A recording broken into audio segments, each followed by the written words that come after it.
বিয়েটা হয়েছিল প্রেম করেই।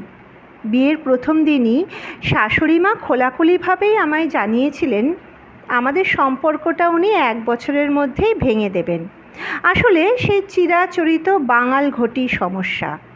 তার উপরে আমি ওনার পছন্দের তালিকায় একেবারেই ছিলাম না। আমার সামনেই তোমার মা, দিদি তোমায় আমার সম্পর্কে মিথ্যে কথা বলতো, আর তুমিও সেগুলো মেনে নিয়ে আমার সাথে ঝগড়া করতে। মনে মনে ভাবতাম, এখনও ভাবি, তাহলে তুমি আমায় কি বিশ্বাস করলে, কি চিনলে, আর কী বা ভালোবাসলে? সেদিন তুমি আমায় হঠাৎই বললে তোমার অনুপস্থিতিতে আমি নাকি আমার কোনো এক বিশেষ বন্ধুর সাথে দীর্ঘক্ষণ ফোনে কথা বলি, গল্প করি।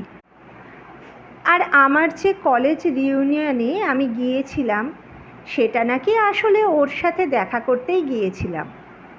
সন্দেহ খুব সাংঘাতিক একটা জিনিস, আর তার থেকেও মারাত্মক হলো ভুল বোঝা। অনেক লং ডিস্টেন্স রিলেশন টিকে যায় শুধুমাত্র বিশ্বাসের উপর ভর করে, আবার আমার মতো অনেক সম্পর্ক ভেঙে যায় শুধু ভুল বোঝার জন্যই।